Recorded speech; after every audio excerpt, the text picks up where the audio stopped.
It's about that time for that origin story that I've been putting off. This is going to be the most I've ever spoken about my brother in a video or ever. At the very beginning of my tenure of playing this game, he was involved. I remember going to an EB, trading some games in, EB Games, Electronics Boutique, before it became GameStop, and we had two starter decks, one Yugi and one Kaiba.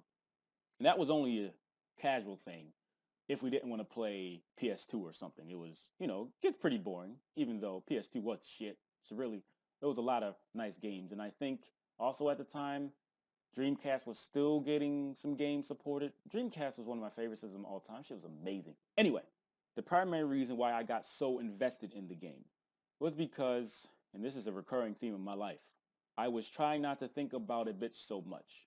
I just got tired of that shit. I thought me and her had some thing going, but while we were having a thing going, she was trying a thing with somebody else, and I'm like, bitch, why didn't you say anything? You're hurting my feelings. I didn't take it like that. I took it probably out of proportion. Because my father had a temper, it seemed normal if you felt a way about something to react in that way, to display your temper. And it was usually in a violent way.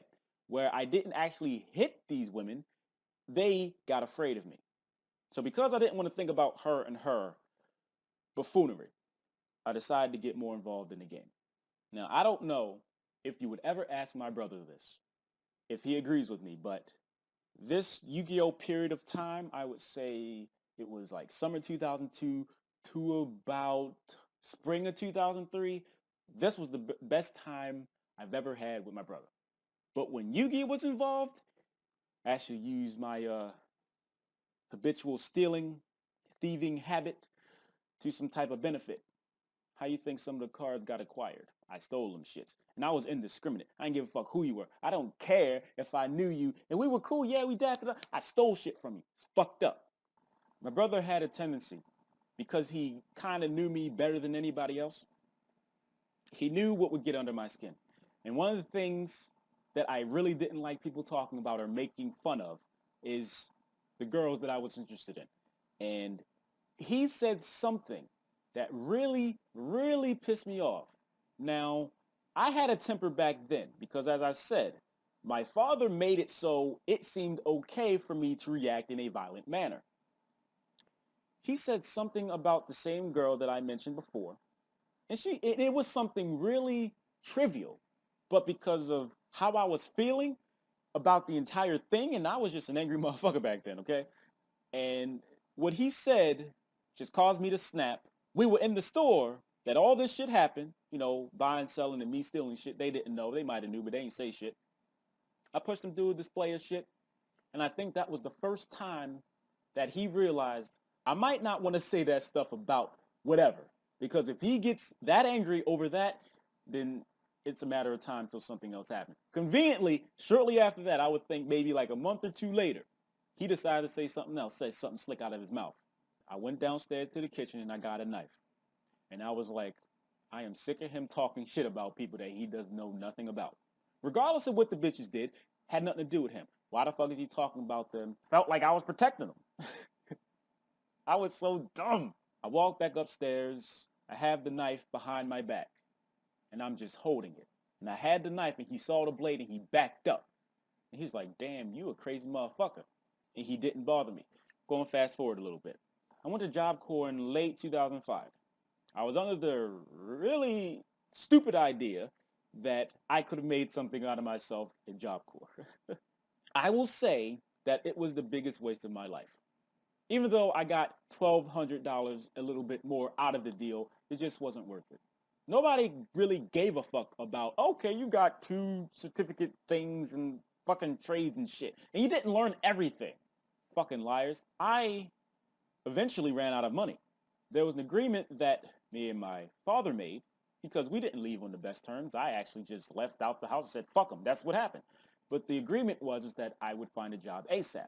I took the first job that hired me, and this was at Five Guys Burgers and Fries. I've never done fast food. This is a social thing and whatever, and I was not about it, but I was like, you know what? Because I just wanted to do this and hopefully do something and make something out of it. Didn't happen. These motherfuckers had the nerve to fire me on a day off. And I don't feel like I was a bad employee, considering this was my training period. So you fire me during my training? I end up taking some job at some store. Some people know where it is. I ain't telling you though. And at this place, I took advantage of the owner's naivety and I stole a whole lot of shit. Yu-Gi-Oh related, of course. I was back in Yugi. I stole the stuff and I sold it and things, and that's kind of how I made my living. But he didn't know because I was working there. I was only really working there like to clean up the place because the shit was a mess. But you know, money was money. Fast forward a little bit more, I started doing videos. The first videos that I ever done weren't on me. It was with other people, recording other people.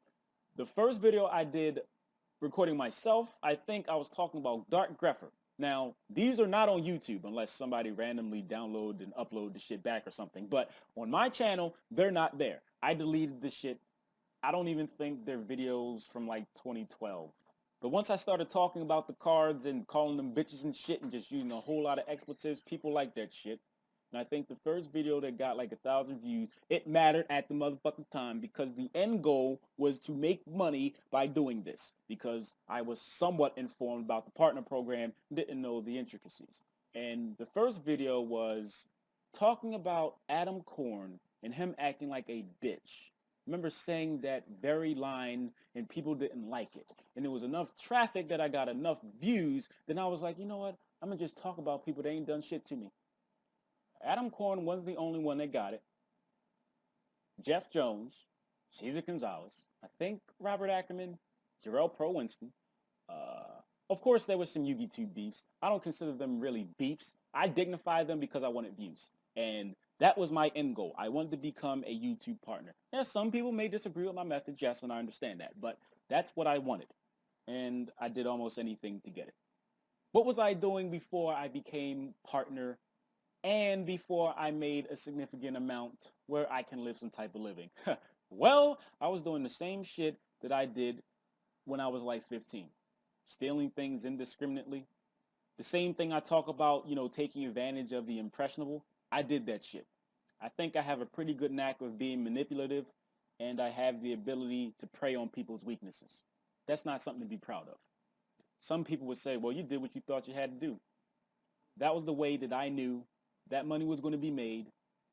I remember getting up every day, just having to make some money, just to get a day pass for the next day and do that shit. I don't remember how long I did it, but I kept doing it. The moment when I made YouTube partner, I was on the bus on the way home. I had my netbook. I checked my email. I tried to apply previously, probably like a month ago, and I got rejected. You know, with all that traffic and all that negative attention, apparently it did some good because that I looked at that email and it said, congratulations, you are finally a YouTube partner. In my life, I have not really worked for much of anything. Most things came easy. I'm not saying my life was luxurious because it wasn't, but you know, there's certain things you pick up on and certain things you don't have to expend a lot of effort on. Like high school, that's not an accomplishment that I graduated. I didn't care because at that time in high school, all I cared about was girls, man. Most of the time, my mind was on a girl. Either somebody that I was dealing with or somebody that I dealt with and I felt that I was wronged by them and that just kept, and I was going back to Yugi, kept playing that shit. It was kind of like a drug, but you know, it was a way that I found to cope with the shit. But the YouTube partner thing was really significant for me because I never actually did that much work for anything in my life. And so I cried on the bus. Come to find out, I wouldn't be able to actually make enough money to make some type of living until probably about 2.5, 3 years later. So what was I doing between that time? I was still doing videos.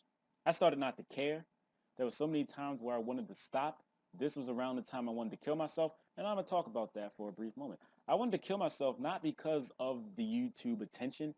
It was because my life felt like it was going nowhere with like every aspect of it. And this was a culmination of things over the years.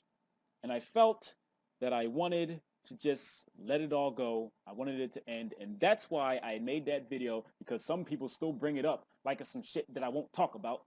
My mistake was telling people that I wanted to do it, and I should have just actually committed suicide. I didn't do it because you tend to realize how many people actually like and watch your stuff. And in fact, you wasn't as hopeless as you thought you was. So even though I shouldn't have did the video telling you I was going to do it, it actually was a blessing in disguise. And so that somewhat carried me for about a year or something. But then I made some more profound changes in my personal life by making some decisions that I should have made years ago, but I didn't.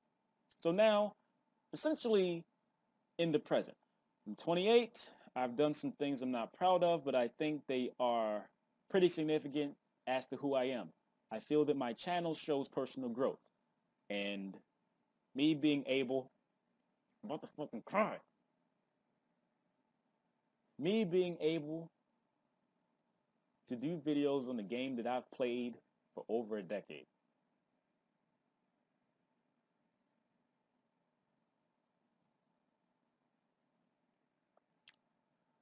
Oh my God, it is a blessing. And to this day, it's pretty surprising as to how many people actually watch me. I sit back and think where I started. Now, I'm not balling out of control, but I feel like I've come a long way since those early days in 2008. And I'm actually surprised that there are people that were some of my first subscribers. I remember getting my first 100 and I was so happy. And people still watch me to this day. I'd like to thank everybody for watching. I do appreciate it. This is the reason why I put this shit off, because I knew I was going to tear up. If you'd like to support Little on me, all you got to do is spend literally seconds out your day and click an advertisement. I don't feel like it's a whole lot to ask, and I'm thankful and always will be thankful and appreciative for those that decide to help me out by doing that and also watching my stuff. Because unlike a few people, I remember where I came from. And I know the fucked up shit that I did to get to where I am now. I'm not proud of it, but